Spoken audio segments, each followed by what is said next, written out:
ቅድስና ህይወት እንደምንናገረው ለመኖር በጣም ከባድ የሆነ ህይወት መሆኑን ሁላችሁም ታውቁታላችሁ። ማናችንም እናውቀዋለን። ወንዝ ዳር መተከል በረድኤተ እግዚአብሔር ሆኖ ቁጭ ብሎ መኖር እንደሚያስፈልግ ዘወትር ነጋ ጠባ ስንሰበከው የነበረው ስብከት ነው።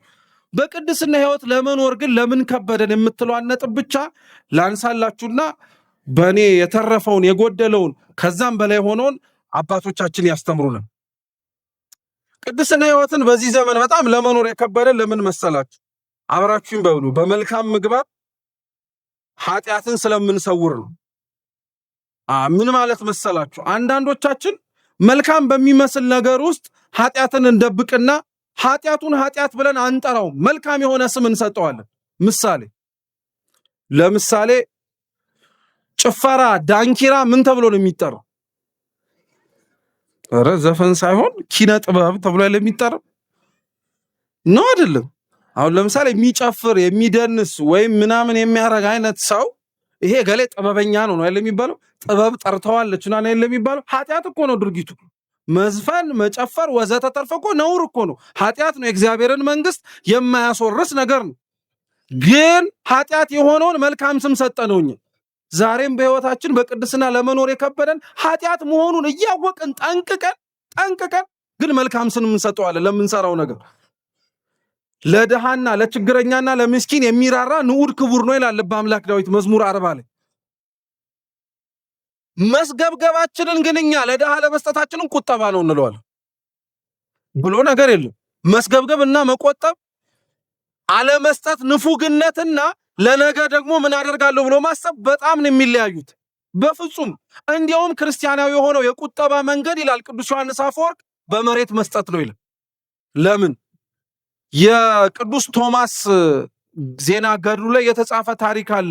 አንድ ንጉስ ለቅዱስ ቶማስ ቤተመንግስት እንዲሰራለት ብዙ መሬት፣ ብዙ ወርቅ ሀብት ንብረት ሰጠውና መንግስት የምትሆን ትልቅ ቦታ አዳራሽ ሰርተ ጠብቀኛል።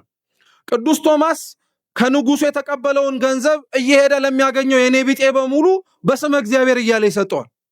የተሰጠው ቀነ ቀጠሮ ሲደርስ ንጉሱም የምገባበት ቤተመንግስት አለኝ ብሎ ሲመጣ ደኑ ሳይመነጠር አንዲትም ቅጠል ሳትረግፍ አገኘ።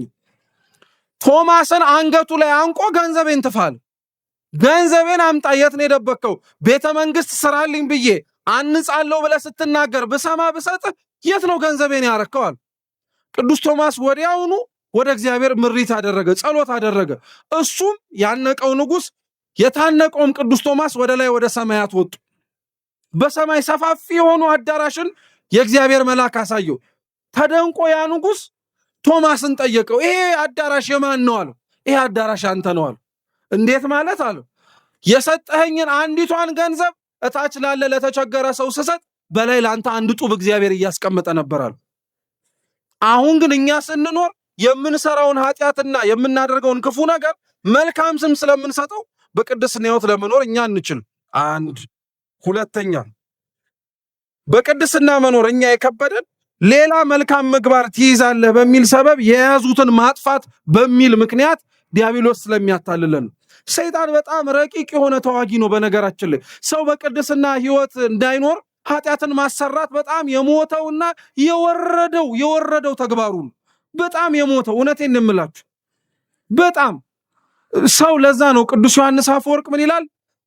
እውነተኛ ለሰይጣን የተሸነፈ ሰው ኃጢአትን የሰራ ሳይሆን ተስፋ የቆረጠ ሰው ነው ይላል። ኃጢአትን ማሰራት ለሰይጣን በጣም ቀላል ነገሩ ነው። በጣም ተራ የሆነ ፈተናው ነው። ተስፋ ማስቆረጥ ሲችል ግን በጣም ድል አድርጓል። ሰው ኃጢአት ሰርቶ መነሳት ይችላል። ተስፋ ሲቆርጥ ግን በፍጹም ሊነሳም አይችልም። ምን ማለት ነው? ሌላ መልካም ምግባር ትይዛለህ በሚል ሰበብ የያዙትን ማስጠፋት። ምሳሌ አንድ ሰው ለምሳሌ ትሁት ነው ልበላችሁ። በጣም ትሁት ነው፣ እጅግ በጣም ጎበዝ፣ ትህትና የገባው ማለት ነው። ሰይጣን ትሁት የሆነን ሰው በትዕቢት መጀመሪያ ይጥለው ምን ያደርገዋል መሰላችሁ? ያለውን ትህትና ሊያሳጣበት የሚችል ምክንያት ነው የሚሰጠው። ሰይጣን አስፈላጊ ከሆነ በነገራችን ላይ ሰው ያለውን ቅድስና እንዳይኖር ብቻ ሳይሆን እንዲያጣውም ጭምር መጽሐፍ ቅዱስ ጠቅሶ ራሱ ሊሟገት ይችላል። ይሄ እኛ ያመጣ ነው እንዳይመስላችሁ። በነገራችን ላይ የማቴዎስ ወንጌል ምዕራፍ 4 ላይ ጌታችን ኢየሱስ ክርስቶስን የቤተ መቅደሱ አናት ላይ አስወጥቶት ራስህን ጣል፣ መላእክቱ ከእግር በታች ይጠብቁሃል ብሎ የጠቀሰው እኮ የመዝሙረ ዳዊት መዝሙር 90 ጥቅስ ነው። ጥቅስ ጠቅሶ ነው ክርስቶስን የፈተነው። ሰይጣን አስፈላጊ ከሆነ ለራሱ የሚመቸውን ጥቅስ እንደሚጠቅሰው ሰውን ያለውን መልካም ነገር ለማሳጣት ከፈለገ የሚጠቅመውን ጥቅስ እንዳያስታውስና ወደሚፈልገው መስመር የሚመሩትን ነገሮች እንዲያደርግ ያደርገዋል። ትህትና ያለውን ሰው ምን ያደርገዋል መሰላችሁ? ትሁት የሆነ ሰው ዝም ያለ የተረጋጋ ማውራት ባለበት ቦታ የሚያወራ ሰው ነው። እንዲህ አይነቱን ሰው ትህትናውን ሊያስጥለው ሲፈልግ ዲያብሎስና ከቅድስና ሊያስወጣው ከፈለገ ምንድነው የሚያደርገው መሰላችሁ? መጀመሪያ ትሁት ሆኖ ሰው ጥፋት ሲያጠፋ ያሳየዋል። ትሁት ስለሆነ የዛን ሰው ድክመቱን ሲመለከት አዝኖ ሊጸልይለት ሲል እንዴ ለምን ትጸልይለታለህ? ያጠፋው እኮ ጥፋት ልክ አይደለም፣ መናገር አለብህ ይለዋል። መናገር አለብህ የሚለውን ሲናገር ጥቅስ ይጠቅስለታል። መቆጣት አለብህ ብሎ ጥቅስ ጠቅሶ ያስረዳዋል። ግን ጥቅሱን ሲጠቅስለት የሚቀጣውን ሰውና የሚቆጣውን ሰው አለምልሞ መገሰጽ እንዳለበት የሚለውን ክፍል ያስረሳዋል። ለእግዚአብሔር ሕግ መቆም አለብኝ ብሎ ሲያጠፋ ያየውን ሰው ለመገሰጽ ብሎ የሚቆጣውን ቁጣ እንዲናደድ ያደርገውና ትሁት የነበረውን ሰው ቁጡ ያደርገዋል። ያለውን ትህትና ያሳጣው ለእግዚአብሔር ቀናኢ ይሆናለሁ ብሎ ሕጉን ለማስከበር በሚል ነው። ስንት ሰው ቅድስናውን በዚህ አታውቁ? ቤተ መቅደስ ውስጥ እንኳን አሁን በመሃል ታዩታላችሁ። ለቤተ ክርስቲያኒቷ ሕግና ለቤተ መቅደሱ ክብር እንጠነቀቃለን ብለው ብዙ ነፍሳትን የሚያጠፉ ሰዎች አሉ። አባቶች እንኳን ተው እያሉ እየተናገሩ የማይሰሙ ያላቸውን ለእግዚአብሔር ፍቅርና የቤተ መቅደሱን ቀናኢነት ለማጠየቅ ብለው ነገር ግን ክፉ የሚያደርጉ። ይሄንን እውነቴን እኮ ነው የምነግራችሁ። የሚጠቅስለት ጥቅስ እንደዚህ እያለ ነው። የቤት ቅናት በላኝ ይለዋል። እየሰማችሁ ነው? የቤት ቅናት በላኝ። እንደ ክርስቶስ እኮ ጅራፍ አንስቶ ሻጮች ለዋጮችን እያባረረ አስወጥቷል ይላል። ውሸት። ክርስቶስ ሻጭ ለዋጭ አላባረረም። ከብት ነው ያባረረው። ከብቱን ያባረረው። በከብቱ መባረር ውስጥ ምን እንዲያውቁ ነው? እኒህን ከብቶች እንዳባረርኩኝ እናንተንም ላስወጣችሁ እችላለሁ። ያቆየዋችሁ ከብቶቹ እንደወጡት እንዳንወጣ ብላችሁ ንስሐ እንድትገቡ ነው ለማለት ነው። ይሄን ግን እንድታስታውስ አይፈቅድልህም። ጅራፍ አንስቶ አባረረ የሚለውን ለማድረግ ነው። ቅድስና ሕይወት ለመኖር የከበደለኛ ለዚህ ነው። ሶስተኛው ጥርጣሬን ይተከልብናል። ለምሳሌ ንስሐን የሚገባ አንድ ሰው በቅድስና ሕይወት የሚያመላልሰው አንዱ ምስጢር ንስሐ መግባት ነው። ንስሐ ሲገባ እንዲጠራጠር ያደርገዋል። ኃጢአቴን እውነት ይፋቅልኛል፣ እግዚአብሔር ይሄንን ይቅር ይለኛል ይላል። በደንብ ነው ይቅር የሚልህ። ምሳሌ የውዳሴ ማርያም አሁን የምንገባበት ጾም ላይ የሰኞን ሁሌም ስሙ። አንዲት ሴት ኃጢአቷን በደብተር እየጻፈች አስታውሳችሁ ታሪኩን ለቅዱስ ኤፍሬም ሶርያዊ ኃጢአቷን ጽፋ ጨርሳ ሄደችና ለቅዱስ ባስልዮስ ኃጢአቴን ይቅር በልልኝ ብላ ሰጠችው። አይ ልጄ ቅዱስ ኤፍሬም ነው እንጂ እኔ በምን አቅቶኝ አለ። ቅዱሳን የሌላውን ትህትናና የሌላውን አቅም ይናገራሉ እንጂ የራሳቸውን ስለማይናገሩ። ወደ ቅዱስ ኤፍሬም ስትሄድ አረ በፍጹም ወደ ቅዱስ ባስልዮስ ይጃል። አሁንም ሄደች፣ ተመልሳ መጣች። ቅዱስ ኤፍሬም ጋር ስትመጣ ግን አሁን ስትመለሽና ስትሄጂ ግን እሱ አርፎ ሰውነቱን ተሸክሞ ሊቀብሩት ሲሉ ታገኘዋለሽ። ሳትጠራጠሪ የጻፍሽውን ኃጢአትሽን እዛው በድኑ ላይ ስጋው ላይ አስቀምጪ ይፋቅልሻል አለ። አምና ሄዳ አስቀመጠችው።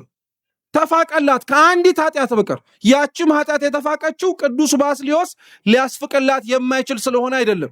ቅዱስ ኤፍሬም የቅዱስ ባስልዮስን ክብር እንደገለጠ ሁሉ ባስልዮስም የቅዱስ ኤፍሬም ክብር እንዲታወቅና ያቺ የቀረችውን ኃጢአት ደግሞ ማን እንዲያስተሰርይ ነው? ቅዱስ ኤፍሬም እንዲያስተሰርይ እኮ ነው። አያችሁት? እንኳን ካህናተ ቤተ ክርስቲያን ቆመው እግዚአብሔር ይፍታህ ብለው ቀርቶ ሙተው እንኳን በሬሳ ሳጥን ተጭነው ስልጣናቸው አይሞትን ፍጹም ሰማያዊን ያስተሰርያል። ግን ያጠራጥራል በቅድስና ሕይወት እንዳትኖር። አይ ንስሐ ስትገባ ባይቀበልስ እያለ ይናገራል።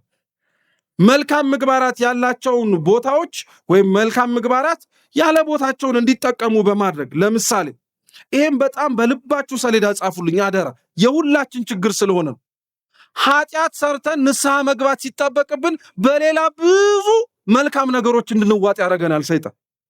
ብልሃት እኮ ነው በነገራችን ላይ ያልገባን ይሆናል እንጂ ንስሐ የሚጠበቅባት ነፍስ እንደሆነች እኮ ይታወቃል። ሰይጣን ግን ንስሐ ከምትገባ ይልቅ ሌላ የጽድቅ ሥራ እየተንጎዳጎደች እንድታረግ ያደርጋት። ሞኝን እንዳትሆኑ ክርስቲያኖች፣ 1000 ዓመት ከምናደርገው ሌላ ነገር ንስሐ መግባትን እናስቀድም። ሰይጣን ግን አያችሁት መልካም ነገርን ያለ ቦታው እንድትጠቀም ያደርጋል። ካህናተ ቤተክርስቲያንን ስትታይ ወይም እነሱን ስትመለከት ሄደ ንስሐ ከመግባት ይልቅ ነገ ዝክር ነው ወጥ ላምጣ ትላለህ። ከወጡ ይልቅ ያንተ ነፍስ ይበልጣል። ሄደ እንጀራ ላምጣ ትላለህ። ከእንጀራ ይልቅ ያንተ ነፍስ ይበልጣል። እግዚአብሔር የሚበላው የሚጠጣው ነገር ቢኖር ያንተን የምታነባውን እንባና የተሰበረውን ልብህን ነው እንጂ የምታመጣውን ወጥና የምታመጣውን እንጀራ ብቻ አይደለም። ይሄ በደንብ መታወቅ አለበት። ብልህነት ስለጎደለን ነው ክርስቲያኖች ቅድስና ሕይወትን ለመኖር እኛም እያቃተን ያለው። ሁላችን መልካም ምግባርን ያለ ቦታው እንድንጠቀም ያደርገናል። ንስሐ መግባት ነው ከሁላችን የሚጠበቀው። ማረኝ ብለን ማልቀስ ነው ከኛ የሚጠበቀው። ነገር ግን አይ ብገኝም እኮ ጉባኤ በቂ ነው እንላለን። ጉባኤ መገኘት ጥሩ ነው፣ በደንብ ጥሩ ነው። ምንም የሚናቅና የሚታች ነገር ኖሮበት አይደለም። ግን እንዳንሞኝ ትልቁ ጉዳይ ንስሐ መግባትና የቅዱስ ሥጋውና የክቡር ደሙ ክብር ላይ መድረስ ነው። ይህን እግዚአብሔር ለሁላችን ያርግልን። ሌላኛው ደግሞ የሰይጣን ትልቁ ለቅድስና ሕይወት እንዳንኖር የሚያደርገን ፈተና በጥቅሉ ማወቅ ያለብን ነገር ቢኖር የተራዘመና ዝግ ያለ አቀራረብ ነው የሚከተለው። ሰይጣን ሁሌ ፈጣን እንዳይመስላችሁ። በነገራችን ላይ ክርስቲያኖች ፈጣን አይደለም። ፈጣን አይደለም ስላችሁ በፍጥነት ሰዎችን አያጠቃም ለማለት አይደለም። አንዳንዴ ኃጢአትን የምንሰራው ከቅድስና ጎዳና የምንወጣው ሰከን ብለን ጉዳዮቻችንን ባለማሰባችን እና ብዙ ሰው ተቻኩሎ የሆነ ነገር ሲሰራ ማን አሳሳተኝ ዝግ ብሎ ሲሰራ ሰይጣን አያሳስትም አይደለ? ቀስ ብሎ ሲያሰራ መንፈስ ቅዱስ ነው። እንዳንሳሳት ሰይጣን ቶሎ ለኃጢአት እንደሚያቻኩለው ሁሉ ቀስ ብሎ ማሰራት ይችላል። ምሳሌ ራሱ ተግሳጽ ለኩሉ ያለው ልበ አምላክ ዳዊት ራሱ ልበ አምላክ ዳዊት የምታስታውሱ ከሆነ በልጅነቱ ነው ለንግስና የተቀባው። ተቀባ። እሱ በነበረበት ጊዜ ላይ ግን ሳኦል ራሱ ደግሞ ንጉስ ነበረ። እየሰማችሁ ነው? አልደከማችሁም አይደል? ጨርሰናል። እቺን ብለን አባታችን ይቀጥሉልናል። ዳዊት በሕይወት እያለ ነው ሳኦል የተቀባው። ስለዚህ ሳኦል በጣም ይቀናበትና እንዲሁም ይጸየፈውና በጣም አድርጎ ይጠላው ነበር። በተለይ ደግሞ እሱ ሊያሸንፈው ያልቻለውን ጎልያድን ሲጥለው ዳዊት በጣም ተበሳጨ። በቃ ተናደደ።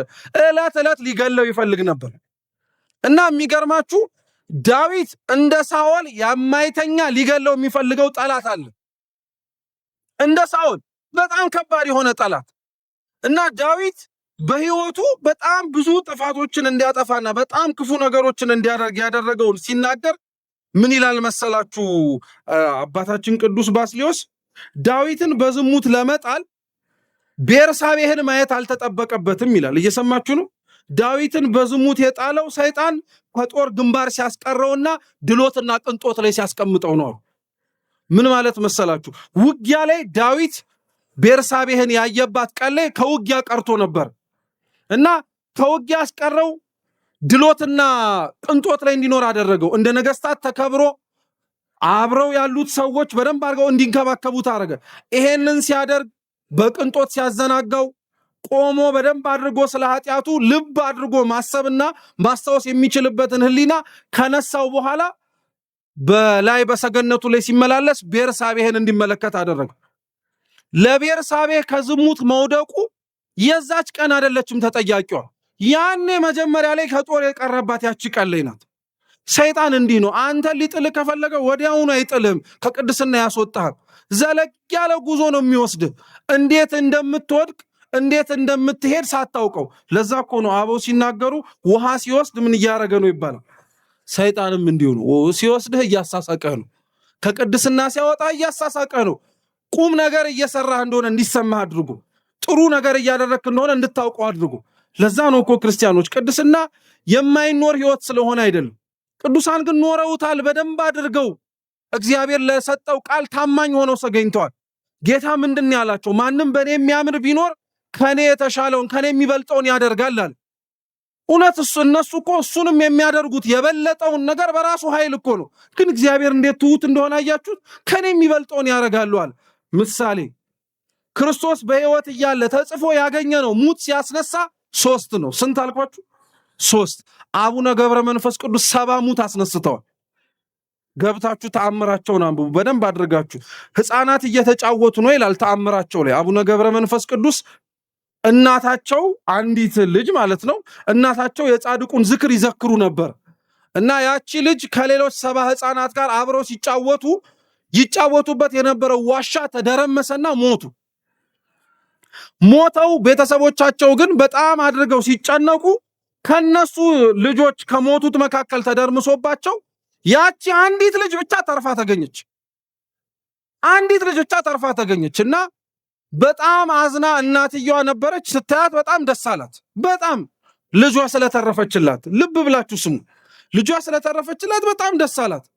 ከዛ በኋላ እንዴት ነው የተረፍሽው አለቻት እና ምን አለቻት? ሁላችንም በሞትን ጊዜ ላይ ወደ እግዚአብሔር ዙፋን ስንወጣ አንድ ጻድቅ የሆኑ ነጭ ጢም ያላቸው ትልቅ ሽማግሌ መጥተው እቺማ እኮ ዝክሬን የምትዘክር ልጅ እናት ናት እና ልጅ ናት፣ ስለዚህ መመለስ አለባት ብለው እኔን እጄን ይዘው መለሱኛለች። ስሙ በደንብ። ይሄንን ሲሰሙ ሰዎቹ ዙሪያው ላይ ያሉት በሙሉ በጣም ተደነቁ። ስለዚህ የጻድቁን ዝክር መዘከር አለብን አሉ። ልጆቻቸው እንዲነሱ አይደለም፣ ለካ ዋጋ እንዳለው እንዲያውቁት ነው። ታዲያ አቡነ ገብረ መንፈስ ቅዱስ እነዚህ ሰዎች ልጆቻቸው ነው ያጡትን የእሳቸውን ዝክር ለመፋጠን ሲሉ ከ3 ቀን በኋላ 70ውንም ያስነሱላቸው። 70ውንም ሕፃናት አስነሱላቸው። ምን ለማለት ተፈልጎ መሰላችሁ? ከዚህ የሚበልጥ ታደርጋለህ ያለው እግዚአብሔርን ለሚያምነው ድንቅ ነገር እንዲያደርግ ያደርግለታል በሱ ኃይል። ሌላስ ለቅዱሳኑ እግዚአብሔር ምን አለ መሰላችሁ? ስጋን የሚገድሉትን ነው እንጂ ነፍሳችሁን ሊያጠፉ የማይችሉትን አትፍሯቸዋል። እውነት ነው። ሰማዕታት ሞትን እያዩ እየተሽቀዳደሙ የሚገቡት ሞትን ስለማይፈሩት ብቻ እኮ አይደለም። ሞት በጣም ያስፈራል። ምን ጥርጥር አለ? የሚገሏቸው ሰዎች እኮ ጨካኝ ናቸው። ምን ጥርጥር አለ? ግን ልብ ብላችሁ ስሙ። ጨካኞች ምንም ጨካኞች ቢሆኑ ፈሪዎች ናቸው። ጻድቃን ደግሞ ምንም እየተነዱ ቢታረዱ ጀግኖች ናቸው። ምንም ጥርጥር የለውም። በቅድስና ሕይወት ስንኖር ለዓለም ነው እንጂ ሞኝ የምንመስለው እንደኛ ጀግኖች ማንም ሊኖር አይችልም። ዓለም ላልቀራት ኃጢአተኛ ኃጢአት የምንጨምርላት ማን ሆነን ነው? ይሄንን ጥሩ ማሳያ አለ። ነገ የምናከብራቸው ብርሃናት ዓለም ጴጥሮስ ወጳውሎስ ምንድን ያለው? ቅዱስ ያሬድ በድጓው ላይ እኮ ሲያመሰግን ይናገራል። ጴጥሮስ ለጳውሎስ እንዲህ አለው፣ አትፍራ። ለምን ትፈራለህ? ሞትን እኮ ሁለተኛ ጊዜ አንሞትም አሉ። እውነት ነው። በስጋ ቢገሏቸው ነው እንጂ ነፍሳቸውን እንደማይነኩት ያውቃል። ጻድቃን ከኛ የተለዩት በዛ ነው። ከኛ የተለዩት ለዛ ነው። ክርስቲያኖች ልብ ብላችሁ ስሙኝ። እውነቴን እንደምላችሁ እንደው ሌላው ቢረሳችሁ ይሄን አትርሱት። አሁን እምላችሁን ነገር ለዚህች ዓለም ብትኖሩ የምትሰጣችሁ መቃብር ነው። ለክርስቶስ ብትኖሩ ግን ከሞት በኋላ ሕይወት ይሰጣችኋል። ለዚህች ዓለም ብትደክሙላት ይሄው መቃብር ውስጥ ነው የምትከታችሁ። ሌላ ምንም ክብር አትሰጣችሁም። ምንም። ለእግዚአብሔር ግን ብትኖሩ ከሞት በኋላ ሕይወት ይሰጣችኋል። በደንብ አድርጉ። እግዚአብሔር እንዲህ አይነት አምላክ ስለሆነ ነው። ለዛ ነው ቅዱስ ዳዊት ምን አለ? ምስክሮች ድንቅ ናቸው፣ ነፍሴን ፈለገቻቸው አለ መዝሙር 118 ላይ። እውነቱን ነው። የእግዚአብሔር ምስክሮች ሰማዕታት፣ ጻድቃን፣ ደናግላን፣ መነኮሳት ድንቅ ናቸው። ነፍሳችን ትፈልጋቸዋለች። የባለፈው ሳምንት እንዲህ ብዙ አልነበራችሁም። በእርግጥ አባታችን ሲያስተምሩ መጨረሻ ላይ ምን አሉ መሰላችሁ? በእግዚአብሔር ቤት ልበ አምላክ ዳዊት እንዲህ አለ አሉ። በእግዚአብሔር አደባባዮችን መጣል ዘንድ መረጥኩኝ እኮ አለ ብለው የአቡነ ተክለ ሃይማኖትን ገድል ሲያስተምሩ ነው። ትዝ ይላችኋል አይላችሁም? ብቻ አባታችን ያሉት ከጀርባችን ያሉት አስተዳዳሪያችን ማለት ነውና እውነት ነው። የእግዚአብሔር አደባባዮች ለመጣል የሚናፈቁ ናቸው። እውነት ከጻድቃን እግዚአብሔር ማረፊያ አድርጎ ከመረጣቸው ደጅ መውደቅ በጣም ደስ የሚል ነገር ነው እና እውነት ነፍሳችን የምትጣማው እኛ ክርስቲያኖች እሱን ነው። መኖር ቢያቀተን የኖሩትን ማክበር አይከብደን። መኖር ቢከብደን ኖረው ያሳዩንን ቅዱሳን ከፍ ከፍ ማድረግ አይሰቀንም። በደንብ አድርገን የምናረገው በደንብ አድርገን ደግሞ በዚህም አትፈሩ። እኛ ክርስቲያን ሆነን ለመታየት አንቻል እንጂ ክርስቲያን ሆነው የኖሩትንማ ከፍን የምናረገው። እነሱ በመኖራቸው እኮ ነው ወንጌል ራሱ ፍሬ እንዳለው የታወቀው። እውነት ጌታ ወንጌል ላይ ሲያስተምር የተናገረው ነገር በሙሉ ትርጉሞቹ እኮ እነሱ ናቸው። ሌላ ማን አለ? ዓይንን ብትሳስት አውጥተህ ጣላት። 2 ዓይን ኖሮ ሲኦል ከምትወርድ አንድ ዓይን ኖሮ የእግዚአብሔርን መንግስት ብትወርድ ይሻላል አለ። ስምዖን ጫማ ሰፊው እኮ አረገው። ግመል በመርፌ ቀዳዳ በታልፍ ይቀላል ባለጸጋ ወደ እግዚአብሔር መንግስት ከሚገባ አለ። እውነት ነው። ታዲዮስ አረገው እኮ ይሄን። የሰናፍጭ ቅንጣት ታክል እምነት ካለ ይህን ተራራ ከዚህ ተነስተ ወዲያ ሂድ ብትለው ሄዳል አለ። እውነት ነው። ስምዖን ጫማ ሰፊው ይህንን አደረገው። እንዴ ይሄ ገርማችኋል እንዴ? ተራራን በእምነት ማፍለስ ተራ ነገር ነው። ተራራን የሚያፈልሰውን አምላክ እኮ በማህፀኑ ያሳደረችም እናት አለች። ቅድስናማ በደንብ ነው የሚኖረው። እኛ መኖር አቃተን እንጂ እና እውነት ትምህርቱን እንደ ዕውቀት አድርገነው ብቻ እንዳንሄድ ክርስቲያኖች ይቆጨን፣ ይከንክነን፣ ውስጣችንን ይብላን።